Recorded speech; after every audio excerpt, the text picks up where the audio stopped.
Good evening, ladies and gentlemen, how are we getting on? Welcome to a brand new Fallout 76 news video, and we have a little patch today that is addressing a whole host of bugs, which for the most part are recent issues that have been cropping up in Fallout 76. So, decent list, let's jump in, take a look.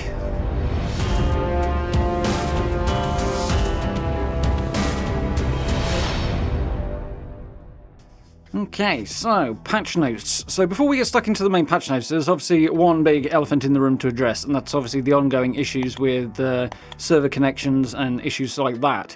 There isn't anything in this set of patch notes that mentions that. As to whether or not it might have an incidental effect on it, I don't know. It's possible it's just not here in the patch, but in all likelihood, this is not being addressed by that issue. We do know Bethesda put a couple of patches out in recent weeks to attempt to address this, but clearly it's proving to be something of a thorny issue for them, because unfortunately those have not been particularly successful. So fingers crossed that'll be something that gets improved either incidentally by this or in the future, but nothing mentioned here, so obviously I figure a few people would want to know about that. But we do have a lot of things that are mentioned here, so let's jump in and take a look. So, update notes for August the 3rd. Fixes for a number of bugs, many of which reported by players in the community, as per. So, patch sizes, as usual, varying quite wildly. So, for those on PC with Bethesda Net or Steam, you're looking at just over 2 gigabytes. Those on the Microsoft Store, however, get a bigger jump. That is up at 9.5 gigabytes. For console players, you've also got quite a large patch compared to the other PC players. Anyway, it's 8.45 gigabytes on PlayStation and 11.65 on Xbox. Okay, so tons and tons of bug fixes, so we'll get stuck in. First up, the art and graphics stuff. So, little visual things. We have a Garahan employee outfit now resting more naturally on male characters' hips, so it shouldn't look weird. Cool. The Raider Warlord helmet no longer causes characters' facial hair to disappear. Those who are using that, I'm sure, will be very grateful. Fixed the texture corruption that could briefly occur when loading into Vault 96. No idea what that might be, but okay. And headless creature corpses should no longer lack flesh textures where the head used to be, so presumably they had like an open neck or something? I don't know. Either way, a little fix there. So, camp stuff. This is a little bit more detailed. First up, this is more of a quality of life change, really, than a bug fix, I think, but it's a cool add. So, they've added a button to the UI when placing or editing certain camp objects, like fences, bar sets, weapon racks, light boxes, wall letters, and possibly a few other things as well, but we'll see, that allow players to decide whether or not they would like to enable or disable snapping. So, for these specific items in regular build mode, you'll be able to enable or disable snapping. Basically, this is items that have two versions in the menu as is, one that snaps, one that doesn't. You'll now only have the one version, and you'll just toggle the snapping, which should tidy things up a little bit, make it easy to find the right thing, which is cool. So, going forward, players no longer need to decide between snapping and non-snapping versions of these objects in their build menus, and can instead simply place one version and decide whether or not to toggle snapping. So that should make things like, the one that springs to mind for me is the communist fences, the barbed wire and chain link ones. Those are a bit awkward to place sometimes, and there's two versions of those that snap. The what fence was it? The encampment fences that kind of radiate with the spikes on the top. Those will be much the same as well. Those have two versions at the moment, and I think the iron fences that were added not so long ago via the Atomic Shop as well will have just the one version now, and you can either snap them or not with a toggle, which is cool. Tidy things up a little bit. So, appliances. Activating the washer and dryer now causes the door to close and proper sound effects to play, so those are slightly more interesting. They fixed an issue that prevented a variety of weapons from appearing when assigned to certain display cases, which is great. That's been a bit of an ongoing thing. I think they've fixed a few things in the past, but there were still some outstanding weapons, so hopefully your weapons, if you're displaying them on the walls of your camp, should now appear properly, which is very, very cool. However, in a less fun thing, magnetic weapon racks now share a build limit with other displays. That probably means you can't put quite so many in your camp, which is always disappointing when things get reduced, but I suspect that was always what they had planned, so swings and roundabouts really on that one, but I don't think it will make a massive difference to most people unless you're putting absolutely tons down, because there's a decent number of display slots anyway. So they fixed an issue with floors that allowed players to move, scrap or store floors that had walls attached, which could result in floating structures. This one is a thing that they've been changing on and off bit by bit for a while, every time it kind of comes up. but is also a bit disappointing. I suspect what it means is if you put a foundation down and put a door on the edge of it, or put a wall and convert it to a door, you could then remove the foundation and have the door remain floating. It's something I used in my acid camp build not so long ago. Unfortunately, I'm guessing that is what they're implying here that they've fixed, so you wouldn't be able to do that anymore, which is unfortunate as it closes down certain building options, which is always disappointing. I'm guessing it's being abused in some way, or was previously being abused, and they want to prevent it from being again in the future. Some combination of those things. That was the tone way back when they initially started removing these things. I think this was about a year ago now they first started doing this. So is it to exactly what the reason is? Who knows, but that seemed to be the case at the time. So, miscellaneous structures. The budget consumed by the Brotherhood of Steel Armory is now consistent with similar structures. No idea whether that's an increase or a decrease, but it should be a bit more logical. And players can now correctly snap stairs to vault catwalk pieces, or that have been attached, it says. I'm guessing that's a slightly confusing sentence. I'm imagining you can now correctly snap them to vault catwalks. But for those who are using those particular pieces, very handy. Probably more so for shelters, I think, than regular camps, but still, cool nonetheless. I must do a build with those at some point. So, moving on to daily ops. Just one change here. Vault 96. Blood Eagle attack dogs will now only spawn in Vault 96 daily ops when the encounter group is set to Blood Eagles. So this is not a massive thing, but it's a bit odd to find them pop up with mole miners or super mutants or something like that. And it's slightly inconvenient in decryption events, because if you take them out, even though they can attack you and all that stuff, they don't contribute to your progress through the decryption event. So mildly annoying to have them pop up and hassle you when they don't provide any progress, I guess. But that should no longer be an issue, which is cool.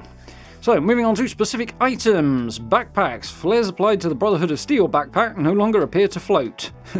Better late than never, I suppose, on that one. But that would be the one that was used in the pre-Steel Rain sort of community events. You know, complete an event whilst wearing this backpack that they were doing for a while back in June. So, if you do happen to be still using that backpack, your flare should now actually be connected to it, rather than, 3 inches off the back of it. There we go, so that should be cool. The carry weight booster's description now correctly states the item lasts for half an hour, which is cool. A bit more clarity is always good. The cursed prefix has been returned to the name of cursed weapons. I did notice that had disappeared recently, but obviously not a deliberate thing, so that's been fixed. So, a couple of power armor fixes. The Mind Velox and Enlightened Mind power armor skins, which are presumably both of them from the current season, now provide appropriate resistances. Occasionally, there's a weird thing there that power armor skins seem to screw up power armor resistances. God knows why, but apparently they do. I guess it's tied to things like winterized effects and stuff like that from Fallout 4. I guess it's a carryover from there, but apparently it does cause issues sometimes, and it has now been fixed.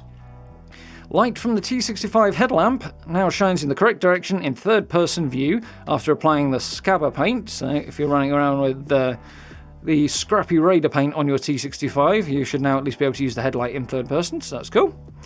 So, legendary weapons. This is one that I am not surprised to see. Prior to the update that brought legendary crafting in and the new legendary effects, we knew that single-shot weapons were not going to be able to spawn the last shot attribute.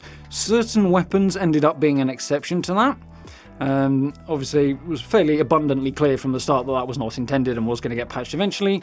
Here's the patch that does it. So, certain single-shot weapons will no longer spawn with the last shot legendary attribute. And obviously, you won't be able to roll them either if you're crafting. So, unarmed melee weapons. A couple of things related to power fists here. Crafting requirements for the Facebreaker now properly include 2 legendary modules, and the ability to craft this item has been re-enabled.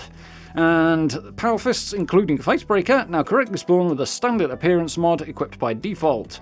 Basically, this means you can then remove any power armor, any paints that you put on the particular weapon, any weapon skins, if you so desire, whereas without the default option available, you're stuck with whatever you've added on there. So, if you want to change it back, you can. Particularly useful if you then decide to sort of replace and script later on, I think, that one. So, a couple of localization things. Legendary items have corrected a number of translation issues on non-English versions of those. Names for Blackburn's Bungalow and related items are now translated in the game and all supported menus. Rank up rewards, including the Mind Power Armor paint that appears in the Power Armor Station menu, is now translated correctly. On the scoreboard, translations for several rank-up reward names and descriptions have been translated correctly, and a number of terminals now have correct translations too. I was just thinking about the sheer amount of work that must go into providing these translations in multiple languages. That's a lot of text to translate when you think about it. Like, it's every element of the UI, it's every terminal, it's every holotape, it's... the list goes on. So, yeah, hadn't really thought about that much before, so, yeah. Shout out to the localization team, I guess.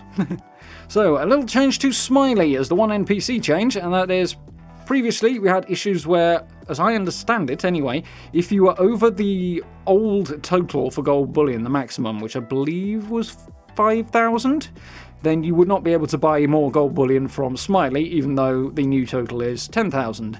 Now you will be able to purchase gold bullion anything up to that limit of 10,000 from him. So a nice little fix. I know there are a few people inquiring about that for a few weeks, so that's cool. Right, so we jump on to quests and events here, and there's a few other bits further on down as well. So if you haven't completed Steel Rain yet, you may wish to consider ducking out at this point, because there are some significant spoilers in this body of text here. So there is your little spoiler warning regarding Steel Rain. So, ready? A satisfied conscience. Looting a holotape clues early and then logging out no longer prevents the quest from progressing when player logs back in.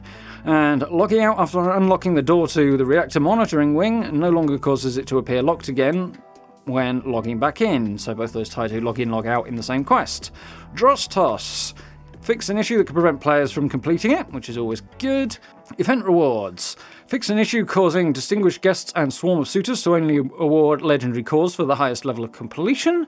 So those should now reward their full spectrum of rewards rather than just legendary cores, which is good. I'm sure the cores are more what people are interested in at the moment, but nonetheless, self the lot. One Violent Night should now correctly reward legendary cores on completion, which is always good. So we have a number of fixes to the missing persons quest here from Steel Rain. Burke will no longer walk away from a conversation with a player inside the crater war room after completing the quest. Marsha will now pay closer attention to the conversation with Sheena and Burke inside of AMS headquarters basement instead of running off to fight Hellcat mercenaries. Fix an issue that could allow players to complete that quest without completing an objective to speak with Marsha. Marsha will no longer remain in the AMS headquarters basement after being convinced to return to Fort Atlas.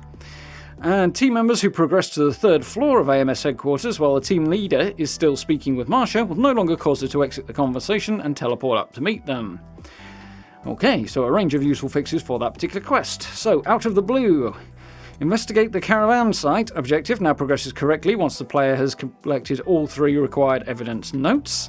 And logging out and back in just before giving the evidence notes to Paladin Romani no longer prevents the quest from progressing. And they've also adjusted one other thing, which is that to prevent players from becoming stuck during the out of the blue quest, the button to close the hidden doors in the Harper's Ferry tunnel will no longer appear when the quest is inactive. I think it's on the inside of the door, which is why it was causing a problem. If you fast travel out or died and respawned outside, you would not be able to get back in if you closed the door behind you. The button will become visible and usable when returning to the area after the quest has been completed. Subtitles have fixed several typos affecting various dialogue subtitles during Steel Rain. And the Catalyst. Viewing the conversation between Dr. Blackburn and the other scientists inside of Westec while on a team no longer causes team leaders' character animations to behave oddly. They fixed an issue where the player is unable to react to a statement made by Night Shin during a conversation, and they corrected a lore inconsistency in Scribe Valdez's dialogue after completing the quest. So, a number of little fixes to the Steel Rain questline there that are probably going to be welcomed by a few people who've run into them. Some very cool things. Nice to see things will progress a little more smoothly. So, nearly there now. Seasons. Only one change here.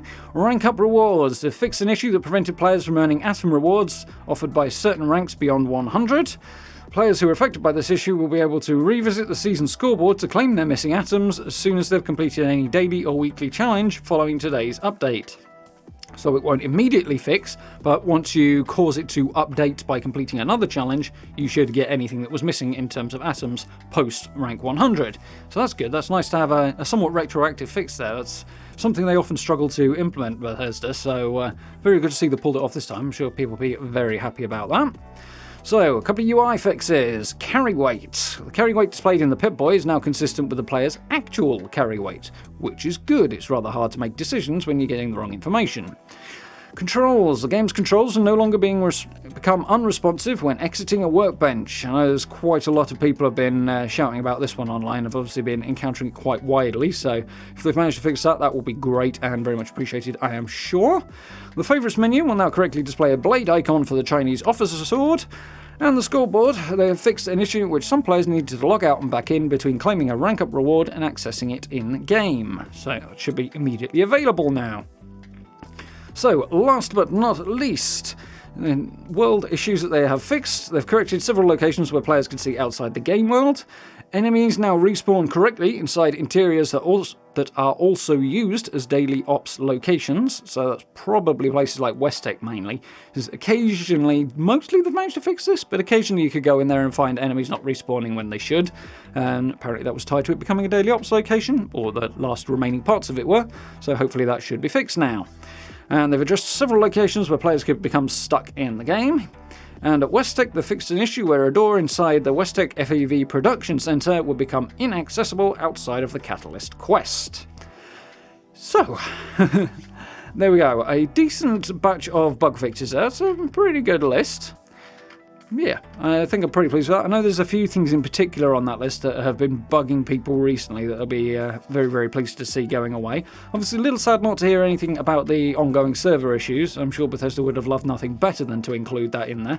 So I think the likely scenario, I mean, I'm hoping for unintended or incidental improvements on there, or maybe it's just been left off by accident. That would be great, but I suspect the case is that they have yet to succeed in fixing that issue, and I'm sure they will be just as keen to get the issue fixed as we are to have it fixed, but given that I've already made a couple of attempts, it is clearly proving to be a difficult one. So a little disappointing they're not there yet, but I'm sure they're at least as disappointed by that fact as we are. So fingers crossed it will be getting fixed soon, but watch this space. Obviously, as soon as we hear anything, I will, of course, be bringing you that news with an appropriate level of excitement, of course. But yeah, there's a number of good fixes in here, and even technically speaking, a quality of life adjustment slipped in there as well, which is cool. And I'm happy about most of them. I know they'll fix a few issues that people are ready to see fixed as well, so that's good. Not the biggest patch ever, but we kind of knew that going in, as it's a between updates patch as opposed to a new content patch. So there we go. Should obviously indicate that they are always working on the bug fixes, contrary to some suggestions. But I do hope you found this useful and informative. If you did, please do consider dropping likes and subs for me. I hugely appreciate it. If you want to support the channel a little bit further, social media links, merch store and channel memberships are all available down below the video as well. It really, really helps out, so massive thank you to everybody who's done that already. And if you get the chance, do join us for live streams as well. We are, of course, playing on Fallout 76 and Mass Effect and doing a few other bits and pieces besides, so I do hope you'll join us for those. But for now, thank you very much for watching, and I look forward to speaking to you all very, very soon.